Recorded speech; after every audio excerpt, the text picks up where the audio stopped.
guru kita Al-Habib Abdul Al-Idrus kepada guru kita waktu dan tempat kami persilakan. Allahumma shalli ala sayyidina Muhammad.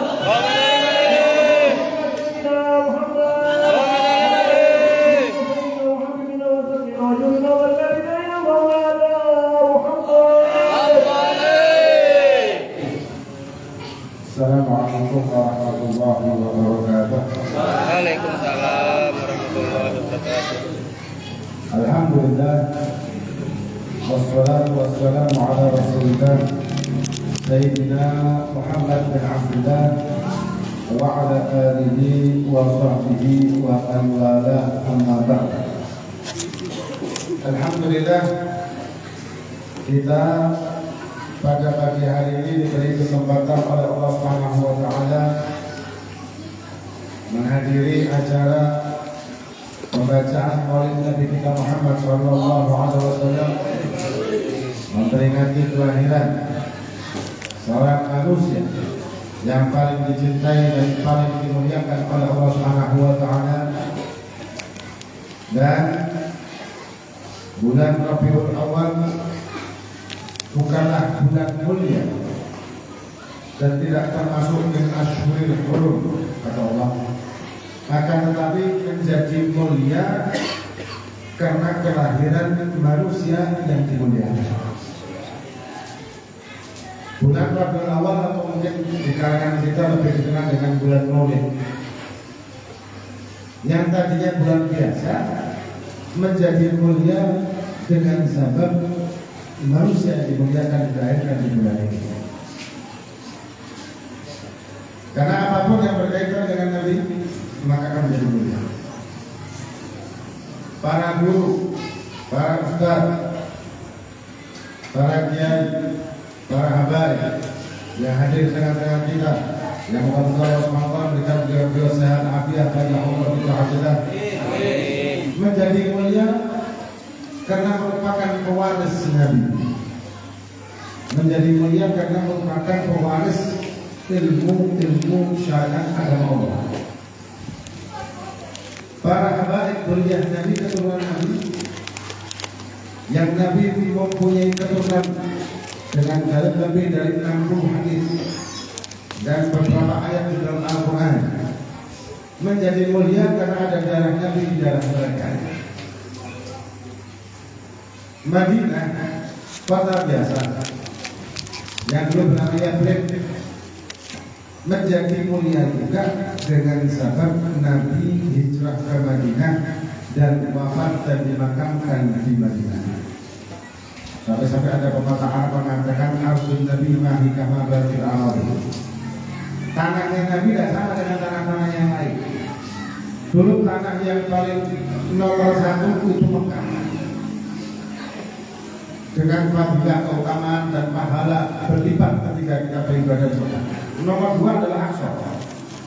Kemudian ketika Nabi hijrah ke Madinah, maka nomor 2 adalah Madinah.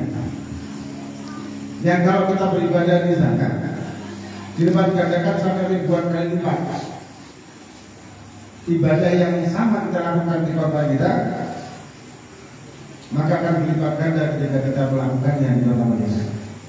Berkat sababiah Nabi Muhammad sallallahu alaihi wasallam. Kemuliaan yang istimewa, kemuliaan yang luar biasa.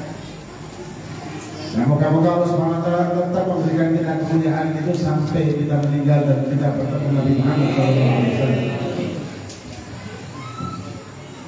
Dan wajib kita syukuri kenikmatan ini dengan cara apa? Karena rasa syukur ini bukan cuma kita merayakan Maulid Nabi ini. Rasa syukur bukan cuma ucapan, tapi rasa syukur adalah pelaksanaan. Rasa syukur ini adalah perwujudan dari syukur tersebut. Kita sebagai umat Nabi, rasa syukurnya adalah kita mewujudkan hidup kita sebagai umat Nabi dengan mengikuti aturan-aturan Allah dan Nabi Muhammad SAW. Intinya mudahnya begini. Mudahnya kita melakukan dalam hidup ini 3 hal aja. 3 hal aja. Untuk menjadi umat yang bersyukur, 3 hal. Nabi minta itu. Yang pertama, lakukan semua kewajiban. Dan kewajiban syariat tidak ada satu pun yang memberatkan. Contoh sholat 5 waktu. Dalam satu hari kita membutuhkan sholat 17 rakaat total. Kita diberi oleh Allah waktu satu hari ini 24 jam. Anggap satu rakaat berapa menit? 10 Berapa biasanya? 10 menit. Semenit ya? Kurang. Anggap 1 menit. Itu sholat yang luar biasa. 1 menit itu panjang banget. Anggap 1 menit, maka total berapa? 17 menit. Anggaplah plus wudhunya, plus menit setelah sholat, plus berangkat ke musola, persiapan sholat dan seterusnya. Anggap total jumlah 1 jam dalam 24 jam. Kewajiban yang sungguh sangat mudah sekali. Tidak ada yang berat dalam kewajiban ini. Ada yang bilang beratnya itu soalnya kalau subuh itu kan bangunnya susah. Subuh itu bangunnya susah. Sebetulnya ini, kalau kita lihat ya, kita kalau ada urusan-urusan yang sifatnya dunia, maka kita bisa bangun sebelum subuh. Anggap nih, ada urusan kerjaan, yang kerjaan ini dimulainya jam 3 pagi. Harus jam 3 pagi. Kira-kira bangun jam berapa? Hah? Tak tidur bisa. Misalnya kan tidur, kadang lah. Kamu jam 2 kok. Tapi kalau sholat subuh, Masya Allah kita bisa telat. Sholat subuh bisa telat. Padahal sholat subuh ini dan sholat 5 waktu yang lain ini merupakan harta yang kita tabung untuk akhirat. Yang harta ini tidak akan nilai di dunia. Ada yang dibuangkan, sholat ini dibuangkan, tidak akan bisa dinilai. Tak terhingga nilainya sholat, tidak akan mampu kita membayar sholat ini. Kenapa? Karena urusannya ketika kita akhirat, pertama yang dihisab adalah sholatnya. Kalau sholatnya semuanya itu baik, maka lancar semua urusan. Maka amal yang sangat berharga dan tidak nilainya itu luar biasa. Tapi kita melakukannya seolah-olah itu hanya sekedar ya begitu aja, tidak merupakan kebutuhan. Ketika kita merasa bahwa amal-amal ibadah wajib adalah beban, maka kita akan melakukannya setengah hati.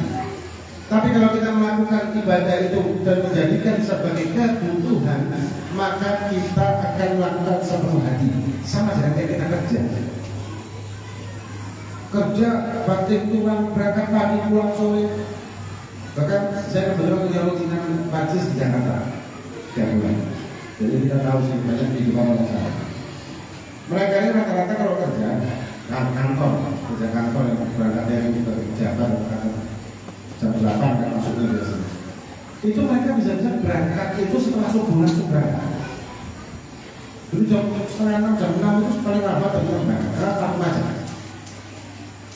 Kalau jarak biasanya jaraknya pendek, tapi karena macet bisa 2 jam 3 jam. Mereka sangat semangat ketika mereka itu di hari kerja bangunnya itu sebelum subuh. Sebelum subuh mereka mau biasa bangun, bahkan sarapannya juga jam-jam segini, takut gak sempat sarapan di jalan. Tapi kalau hari ini Sabtu dan Ahad subhanallah telat subuh. Nah, karena mereka bahwa mencari kerja ke kantor atau ke perusahaan atau apapun ini merupakan kebutuhan, maka dia melakukan sepenuh hati dan dia berusaha semaksimal. Tapi tidak menganggap bahwa amal ibadah merupakan kebutuhan, tapi hanya sekedar beban. Maka kita tidak sepenuh hati. Coba kita ubah. Kita kerja silahkan, tidak ada larangan dalam bekerja. Mencari rezeki tidak ada larangan juga. Tapi jadikan ibadah kepada Allah sebagai kebutuhan hidup kita. Kalau ini yang kita lakukan, justru semuanya akan keikut. Dunia keikut, jabat pangkat semuanya keikut. Ada satu lucu. Di salah satu di daerah Jawa Timur, Zaman kerajaan dulu sampai sekarang masih ada. Jadi zaman kerajaan dulu ada mufti di sana, ulama di sana. Yang di keratonnya itu atau di istananya itu ada 3 kolam. Sama si wali ini, ulama ini, kolam ini dikeluarkan yang pertama, siapa yang mandi di sini akan kaya. Kekayaannya mudah dunia. Yang kolam kedua, jabatannya akan naik di sini. Jabatan pangkat karir ya, yang kedua. Yang ketiga, yang mandi di sini maka ibadahnya akan lebih giat, ketakwaannya, keimanannya akan meningkat. Ya. Memang sengaja ulama ini. Sampai sekarang tempat itu masih ada. Nomor 1, nomor 2 penuh. Orang yang mandi di sini jabat. Yang kekayaan banyak orang-orang mandi di sini. Yang buat pangkat jabatan karir banyak pakai pejabat-pejabat di situ. Mandi di sini. Yang nomor 3 mungkin hanya kata aja menjadi mandi di sini. Kosong. Nomor 3 kosong. Kenapa si wali tersebut melakukan hal itu? Ini untuk pelajaran bagi kita. Ini pelajaran sebetulnya. Hakikatnya adalah kalau kita mandi di nomor 3 yang untuk keimanan ketakwaan, maka yang nomor 1, nomor 2 itu kan ikut walaupun kita tidak mandi dan tidak menyentuh airnya sama sekali. Orang kalau takwa sama Allah dunia ikut. Atau mudahnya beginilah, kita bisa melihat para guru, para kiai, para habaib yang di jalan Allah, yang di jalan Allah. Pernahkah kita melihat mereka ini mengeluh karena mungkin listrik naik, BBM naik, mereka ngeluh pusing, saya pusing nggak jadi ngajar kenapa? BBM naik, ada nggak? Nggak ada. Nggak ada para ulama, para wali dan aulia yang stres gara-gara masalah hidup dunia. Nggak ada. Yang ada hanya mengeluh kalau umatnya tidak melakukan kewajiban, kalau umatnya banyak melakukan kemaksiatan, kalau ada masalah-masalah kemaksiatan di lingkungannya, hanya itu yang berkaitan dengan agama. Tapi yang berkaitan dengan pribadi, ya masalah dunia tidak ada. Bapak dan Abang, mohon maaf, mulai sekarang saya tidak akan buka majlis lagi karena kebutuhan hidup, maka saya akan bekerja. Karena istri juga minta tambahan uang nafkah belajar. Maka saya umumkan mulai sekarang majlis taklim ini akan ditutup, pondok ini akan dijual. Ada tak kayak gitu? Nggak ada. Kecuali mungkin ulama kawin ya. Tapi kalau ulama beneran, habib beneran, yang bicara Allah nggak ada. Sama sekali nggak ada. Kenapa? Karena mereka orang yang takwa kepada Allah. Mereka orang yang terjun di dunia syariat, dunia agama, yang Allah menjamin di dunia nyata seperti ini, Allah menjamin kehidupannya dia. Kalau kita melakukan ajaran agama sesuai dengan aturan, maka dunianya akan ikut sih sebetulnya. Cuma kadang kita ragu tuh, padahal dunia ini kan ciptaan Allah. Rezeki itu juga ciptaan Allah.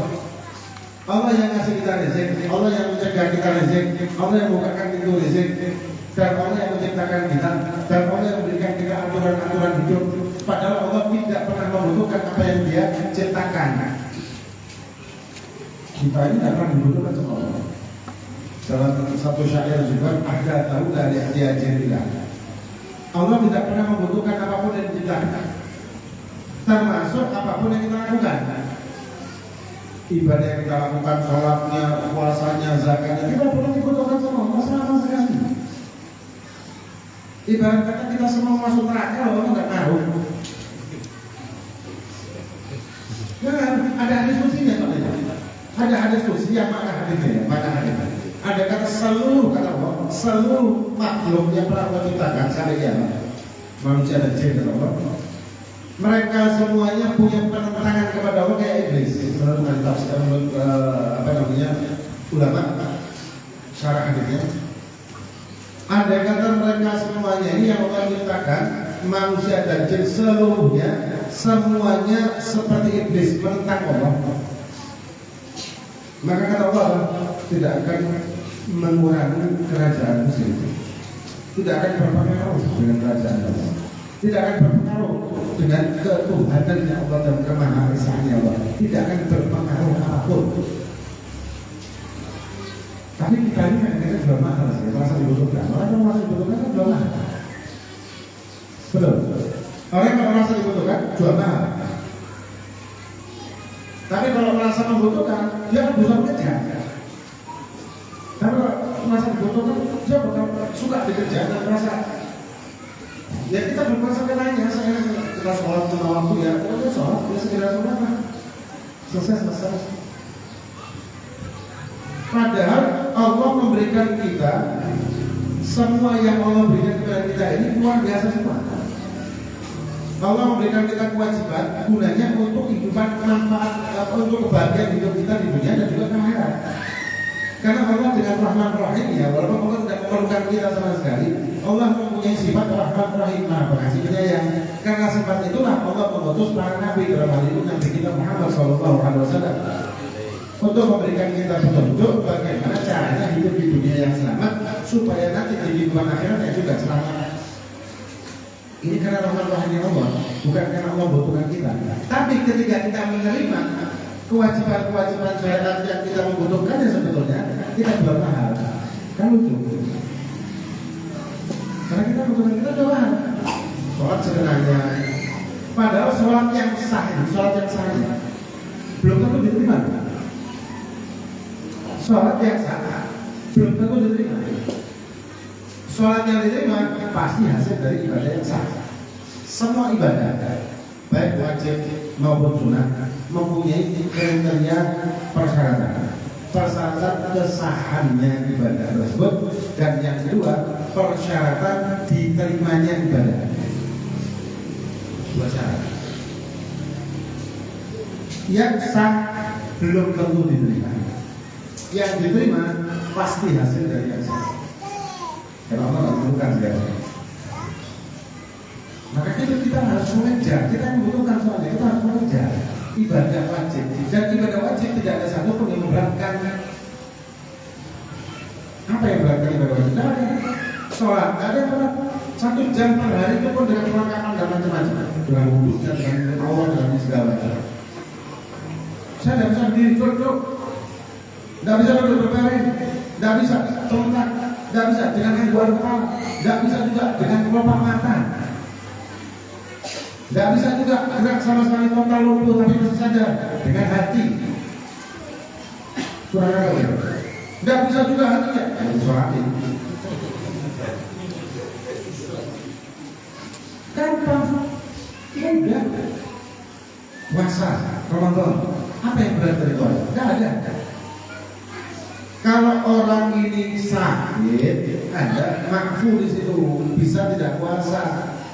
Dengan nanti botok kalau ada harapan sembuh. Kalau tidak ada harapan sembuh, dokter mengatakan Anda tidak akan pernah sembuh dari penyakit yang harus pakai obat terus misalkan.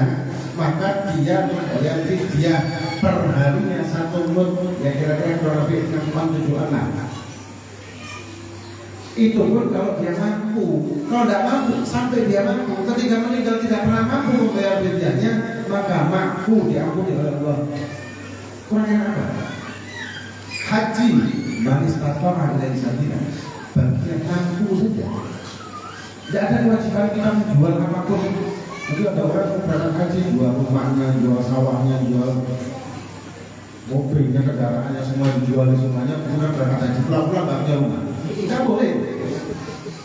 Atau kalau ada yang memaksakan diri berangkat haji dengan cari utang, bahkan ada yang berani utang pakai riba. Jadi berangkat haji, percuma. Ngapain? Coba orang yang memaksakan seperti itu perlu ditanya, maksud hajinya ngapain? Maksud hajinya karena status? Ya karena semua keluarga saya sudah haji, masa saya belum? Atau malu? Atau apa? Atau lama-lama biasanya kalau orang di musim pemilihan umum ini kan ada embel-embel haji itu agak sedikit punya nilai jual, dan biasanya gitu kan. Wah saya mau pemilu ini, saya mau nyalek nih, saya mau nyalon nih, saya mau berangkat haji aja biar ada hanya di depan saya. Maksud dan tujuan seperti itu ya Allah. Tapi yang pasti berangkat haji kalau mampu mampu saja. Dan mampu ini ada kriterianya dalam COVID ini. Kalau tidak mampu, niat. Saya niat kalau saya mendapatkan rezeki dan ada kemampuan, maka saya mendapatkan rezeki. Ternyata sampai meninggal tidak pernah mendapatkan rezeki, tidak pernah mampu, maka dia meninggal mendapatkan pahala haji sempurna. Dalam satu riwayat ada seorang yang ketika menerima buku hisabnya dia lihat ada pahala haji, pahala ini, dan dia protes, bukan protes, klarifikasi. Ya Allah, ini ada pahala haji, saya belum pernah haji. Ini ada pahala membangun masjid, ya belum pernah membangun masjid. Nah, apa kata Allah? Allah berfirman, karena kamu meniatkannya, tapi nggak kesampaian. Asal lihat benar ya. Bukan terus sudah dapat rezeki mau berangkat haji eman. Wah saya lihat aja. Bukan begitu, tapi betul-betul memang tidak mampu sampai dia meninggal, maka dia mendapatkan pahala haji sempurna. Nikmat menjadi kata Rasulullah SAW. Apa? Coba wajib yang berat apa? Menutup aurat tidak ada berat-beratnya. Dan itu malah melindungi diri kita, terutama para wanita. Apa? Yang berat apa? Tidak ada. Coba sebutkan satu saja amal wajib yang berat. Tidak ada. Kemudian yang kedua, lakukan amalan-amalan sunnah semampu kita. Amalan sunnah sama sih. Tidak ada yang berat juga. Amalan-amalan sunnah. Kita seperti ini, sholawat, berarti maulid, ini amalan sunnah, memperbanyak amalan ibadah kita, meningkatkan pahala juga, meningkatkan kecintaan juga, meningkatkan keimanan juga. Kita zikir, istighosa, sholawat, amalan sunnah ini juga sama, tidak ada yang berat. Memakai pakaian sunnah, tidak berat. Ada orang yang malu kalau melakukan sunnah, ini itu. Kalau kita malu melakukan amal-amal sunnah, ada orang malu memakai kopiah, memakai garis, memakai baju muslim, malu. Nah ini perlu ditanyakan, apakah Anda yakin dengan agama Anda? Kalau ada orang yang tidak yakin kebenaran agama, maka dia akan malu menunjukkan agamanya. Kan begitu. Orang ikut aliran sesat misalnya, maka dia akan malu ketika di dalamnya dia tahu aliran sesat. Dia akan malu menunjukkan. Tapi kalau dia yakin kebenaran, maka dia tidak akan malu. Ngapain malu? Maka di warung mengucapkan bismillah, malu dengan orang lucu. Apakah hal yang salah? Sunnah kita makan mengucapkan bismillah. Selesai makan mengucapkan alhamdulillah. Apakah malu kita mengucapkan itu di depan orang? Ngapain? Apakah salah? Sekali lagi amalan sunnah juga sama. Cuma jangan makruh kata ulama. Makruh itu apa? Kita mengejar sunnah lupa wajib. Nah ini jangan. Kita senang sedekah tapi lupa membayar hutang. Ini makruh, tapi boleh. Jadi dia punya hutangnya sudah jatuh tempo, tapi dia kepingin sedekah. Karena sedekah itu pahalanya besar. Sedekah itu pahalanya luar biasa, sampai jutaan kali lipat dalam kitab Imam Suyuti. Tergantung kepada siapa yang kasih.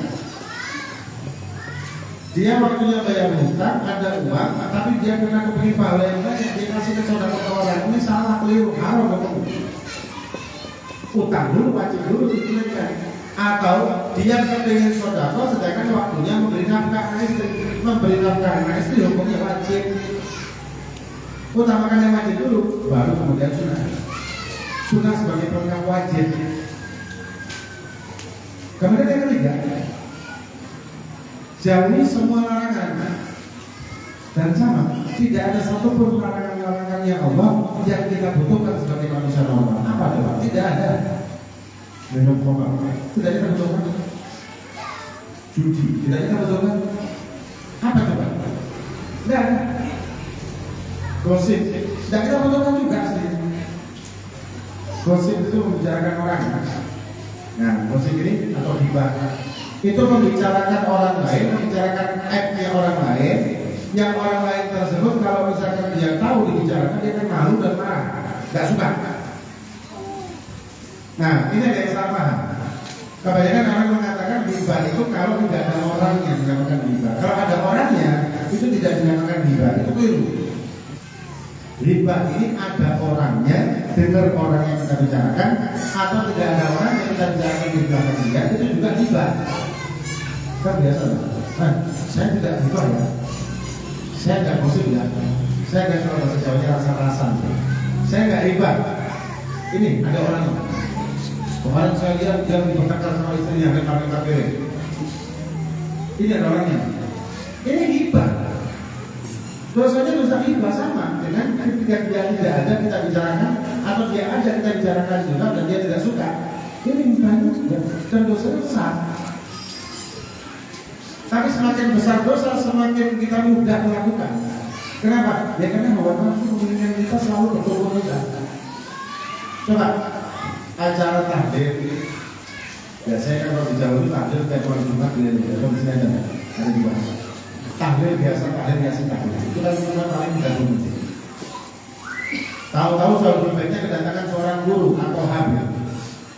Ya, kemudian diminta ceramah.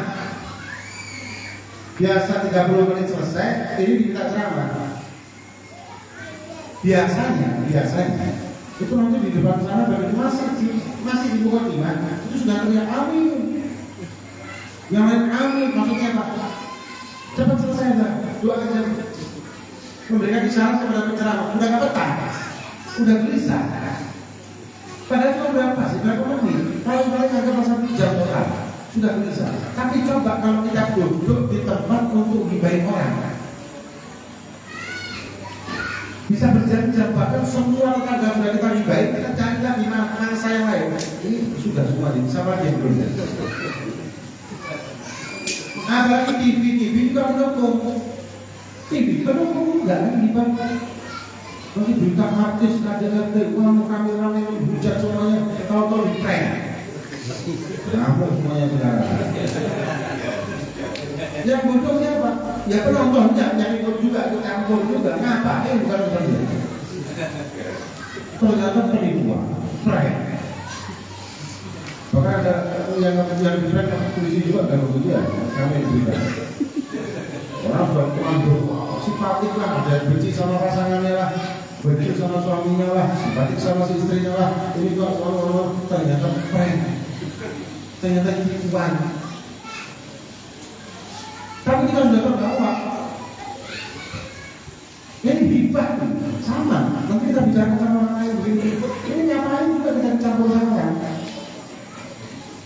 Dosa ini semakin besar dosanya, semakin mudah kita melakukannya. Acara maulid seperti ini dengan acara-acara maksiat, misalkan orkes dangdut atau segala macam yang ada maksiat, minum dan sebagainya, perempuan-perempuan buka-buka auratnya dengan jumlah waktu yang lebih panjang maksiat dengan waktu yang lebih pendek maulid, itu mana yang lebih berat, mana yang lebih ringan? Bahkan ini yang kita di Jawa nih, bukan di sini. Ada dangdut di mana di kota lain kira-kira 50 kilo, berangkat naik motor, nggak ada motor, cari truk. Kalau bahasa Jawa itu gandol truk. Betul. Kan siapa mau deh? Mikir orang berangkat terlalu jauh, apalagi hujan.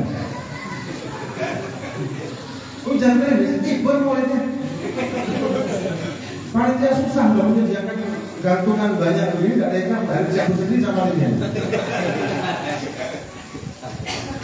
Sesuatu yang dosanya semakin besar, semakin ringan kita melakukan. Kenapa? Karena hawa nafsu membantu kita, memprovokasi kita. Sebaliknya, amal-amal ibadah baik wajib maupun sunat, semakin banyak pahala, semakin berat kita melakukan. Baru mengerjakannya mudah. Dan kemudian banyak hal yang diharapkan yang tidak pernah kita butuhkan. Coba sebutkan satu saja hal yang diharapkan yang kita butuhkan. Tidak ada. Kita jujur sama diri kita sendiri. Kita coba yang wajib, apakah ada yang berat? Yang sunnah, apakah ada yang berat juga? Yang haram, apakah ada yang kita butuhkan? Tidak ada. Allah sudah tentu hidup kita dengan nyaman. Kalau kita melakukan 3 hal ini dengan catatan kita melakukan yang berlandaskan ilmu-ilmu syariatnya Allah Subhanahu wa taala, dan kita mendapatkan ilmu ini dari para guru, para kiai, para baik yang punya sanad jelas, maka hidup kita akan nyaman. hidup kita akan bahagia, hidup kita akan tentram. Bahkan di satu daerah, satu desa, kalau misalkan ada penduduknya seperti itu semua aman, tidak akan ada kejahatan apapun. Pak polisinya bisa tenang, itu nyantai. Ini ada kejadian di Hadramaut. Di Hadramaut ini ada satu kota yang di situ ada hakim pengadilan, di pengadilan. Dan memang di hukum syariat dan di setiap satu daerah harus ada kepala daerahnya dan harus ada hakimnya dan ada imam mufti. Hakim ini seorang Habib bangsa bin Smith. Dia ini puluhan tahun di daerah tersebut hanya terima gaji saja tanpa pernah melakukan persidangan. Jadi dia tetap ini memang amanat, orang-orang amanat dan itu dalam kewajiban ini saya akan sedikit sampaikan dengan hukum fikih ini. Kalau kita bekerja di satu instansi atau mungkin perusahaan atau mungkin apapun lah, yang pekerjaan itu mewajibkan kita masuk jam 8 pulang jam 4, maka kita tidak boleh korupsi waktu. Haram itu, kecuali ada kesepakatan dengan pemilik. Jam 8 jam 4 nganggur, nggak nganggur tetap harus itu. Nah hakim ini juga begitu. Dia tetap menjalankan amanah tugasnya, berangkat ke kantor persidangan, kantor uang sidang, pengadilan, jam sekian, sampai pulang jam sekian, nganggur. Baca kita, nulis kita, nganggur. Kenapa? Tidak ada orang berperkara. Di kota itu selama puluhan tahun tidak ada orang berperkara. Sampai jenuh ini hakim, karena dia tetap tidak mau korupsi waktu. Haram korupsi waktu. Karena korupsi ini bukan cuma uang, waktu pun bisa korupsi. Dan tidak akan berkah hidupnya kalau korupsi waktu. Akhirnya dikumpulkan masyarakat Sibam, mereka Sibam. Masyarakat, ente orang ini tidak ada yang bermasalah. Bos sekali-sekali ada yang bertengkar itu loh, biasa tidak akan boleh. Ini jenuh lah hakim ini, tidak ada yang diambil jenuh ya. Kenapa kalian tidak pernah bermasalah? Puluhan tahun saya di sini nganggur terima gaji tok. Ilmu saya nganggur mah. Mana ya? Jawabannya penduduk Sibam ya, karena kamu berhidup dengan perpedoman Al-Quran. Karena kami berpedoman kan Allah dan Rasulnya. Ya tidak ada masalah. Dalam masalah itu sama-sama nyaman. Ya kan dulu semua orang polisinya nganggur, hakimnya nganggur. Akhirnya dalam satu bidang literaturnya ini, dan itu juga pernah disampaikan oleh guru saya Pak Umar dan Hafiz waktu saya sana. Akhirnya datang dua orang bermasalah. Wah senang hakim, sudah puluhan tahun ada 2 orang datang. Wah alhamdulillah. Saya disiapkan karena ada sunnah juga, ada adabnya dalam sidang. Hakim harus begini gitu. Harus adil, memandang pun harus adil, mandang sini, mandang situ, bertanya ke sini, bertanya ke sini juga berat untuk hakim. Sudah tata praktekkan semua ilmunya, ini tanya, kamu yang mau menuntut, ini yang apa bahasa hukum pembuka ya? Yang dibuka atau pembuka? Apa? Yang mereka begini hakim. Saya ini jual sama pulang. Upah sekian, dengan harga sekian, sudah saya jual. Terus tahu-tahu dia waktu menggali tangannya ada harta karun, emas merah perhiasan, yang ini jelas harta karun atau dikas kalau bahasa ininya, bahasa ini yang boleh dimiliki, tapi harus uang negara. Nah sedangkan saya kan jual sama dia tanah, ya seisinya juga kan. Saya jualnya tanah, kemudian ketika dia gali menemukan harta karun, dia sudah miliknya dia. Nah dia terus bang. Nah tapi dia ternyata mengembalikan. Bingung dia hakim. Tanya, itu kan dia hakim. Anak ini kan beli tanah, terus bukan beli harta karunnya. Berarti harta karun itu milik pemilik tanahnya lama. Nah, bingung kan hakim. Katanya si yang jual tanah kan sudah jual tanah, ya seisinya. Kata yang beli, Anda kan cuma beli tanah, bukan isinya.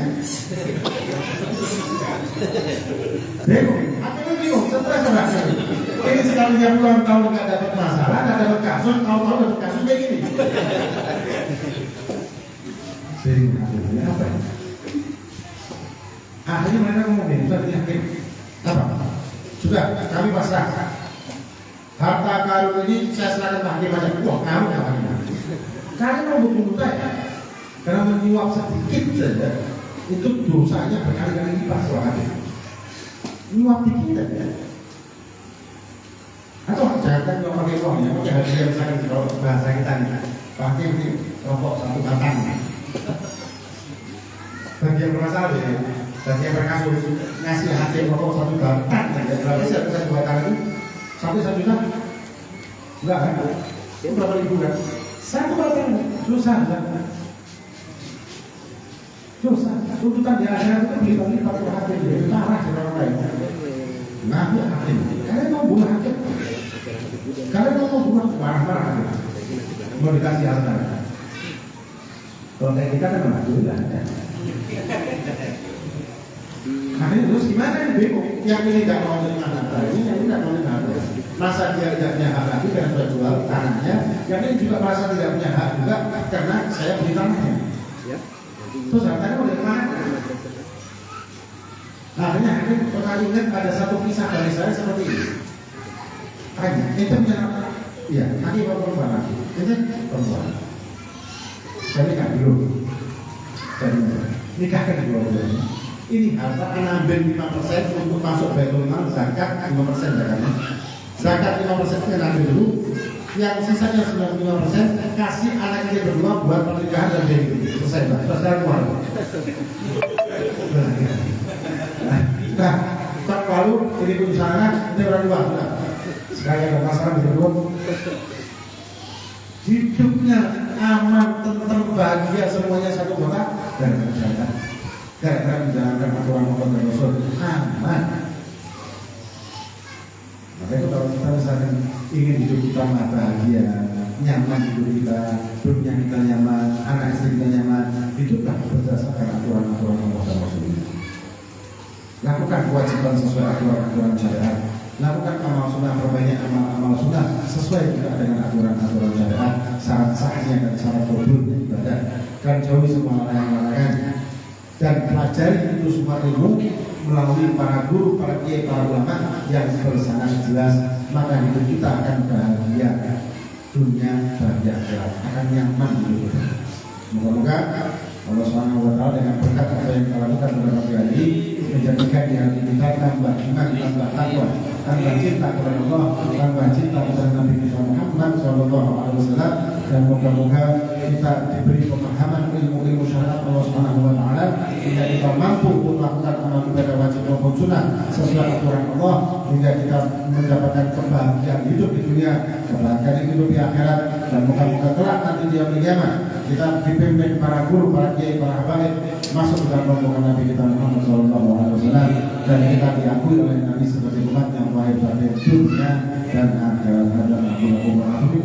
Wassalamualaikum warahmatullahi wabarakatuh.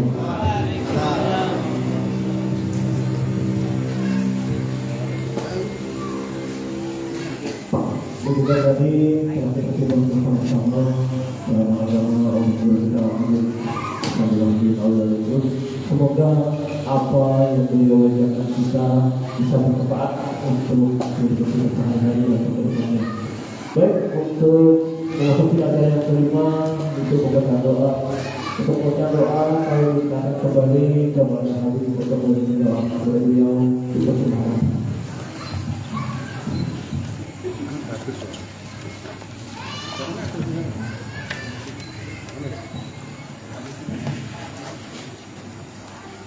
Bismillahirrahmanirrahim. Allahumma shalli wa sallim ala sayyidina Muhammadin wa ala ali sayyidina Muhammad.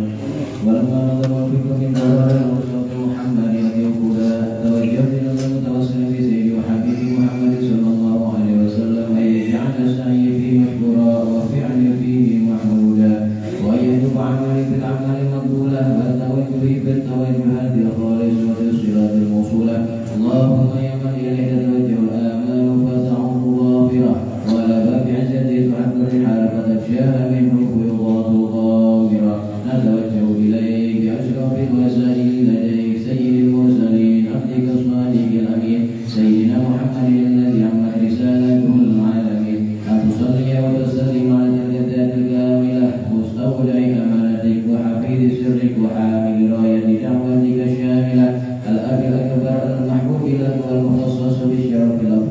في كل موطن من مواطن القرب والمظهر قاسم ذلك في عبادك وساكت رجالك لأهل بلادك سيد الكونين وأشرف الثقلين العبد المحبوب الخالص المخصوص منك بأجل الخصائص اللهم صل وسلم عليه وعلى آله وأصحابه وأهل حضرتك ربه من أحبابك اللهم إنا نقدم إليك جاه هذا النبي الكريم ونتوسل إليك بشرف مقامه العظيم أن تلاحقنا في حركاتنا وسكناتنا بعين عنايتك وأن تحفظنا في جميع أمورنا وتقلباتنا بجميع رعايتك وحسين وقايتك وأن تقربنا من شرك القرب إليك وإلى هذا الحبيب غاية آمالنا وتتقبل منا ما تعرفنا به من نياتنا وأمالنا وتجعلنا بحضرة هذا الحبيب من الحاضرين وبطرائق اتباعه من السالكين ولحقك وهديه من المعدين ولأهلك من الحافظين اللهم إنا لنا نتماعن برحمتك الخاصة ولا تفرقنا واذكرنا جميلة هي وسيلتنا إليك فلا تغيبنا آمنا بك وبرسولك وما جاء به من الدين وتوجهنا به إليك مستشفعين أن تقابل المذنب منا بالغفران والمسيء بالإحسان مسائل بما سأل والمؤمن بما أمر وأن تجعلنا ممن أصر هذا الحبيب ووازره وواله وظهره وأم ببركاته وشريف رجاته أولادنا ووالدينا وأهل قدرنا ووالدينا وجميع المسلمين والمسلمات والمؤمنين والمؤمنات في جميع الجهات وأهل راية الدين القوي في جميع الأطوار المنشورة ومعالم الإسلام والإيمان بأهلها معمورة معنى وصورة واكشف اللهم كربة المكروبين واقضي دين المدينين واغفر للمذنبين وتقبل توبة التائبين وانشر رحمتك على عبادك المؤمنين أجمعين واكف شر المعتدين والظالمين وافسد العدل بولاة الحق في جميع النواحي والأقطار وأيدهم بتأييد من عندك ونصر على المعاندين من المنافقين والكفار واجعلنا يا رب في الحسن الحسين من جميع البلايا وفي الحفظ المكين من الذنوب والخطايا واجبنا في العمل بطاعتك وصدق بحكمتك قائمين فإذا توفيتنا فتوفنا مسلمين مؤمنين واختم لنا منك بخير أجمعين وصل وسلم على هذا الحبيب المحبوب ذي الأجسام والأرواح والقلوب وعلى آله وصحبه ومن إليه منسوب وآخر دعوانا الحمد لله رب العالمين بفضل سبحان ربك رب العزة عما يصفون وسلام على المرسلين والحمد لله رب العالمين إن الله وملائكته يصلون على النبي يا أيها الذين آمنوا صلوا عليه وسلموا تسليما الصلاة والسلام عليك يا سيد المرسلين الصلاة والسلام عليك يا خاتم النبيين الصلاة والسلام عليك يا من أرسله الله رحمة للعالمين ورجو تبارك وتعالى أن هدانا إلى أهل بيت محمد وعلى آله وصحبه وسلم والحمد لله رب العالمين. Saya membaca doa tadi, Alhamdulillah rangkaian acara kita pada pagi siang hari ini. Namun sebelum menutup acara ini, kita perlu menyampaikan sebuah undangan berasal dari Bapak Abdurrahman, Ketua RT 8. Untuk isi undangan itu acara peringatan Maulid Nabi Muhammad SAW yang insya Allah dilaksanakan pada hari Minggu tanggal 23 Oktober tahun 2022 pukul 14 sampai dengan selesai penceramah Habib Hamid Firdaus bin Habib Qadir Al-Qud. Demikian dan mari kita tutup acara ini dengan membacakan hamdalah. Akhir kata, ulun sebagai pembawa acara memohon ampun, memohon maaf apabila terdapat kata-kata ulun yang berkenan yang kebenaran. Ulun akhiri bila kita hidayah. Assalamualaikum warahmatullahi wabarakatuh. Takutnya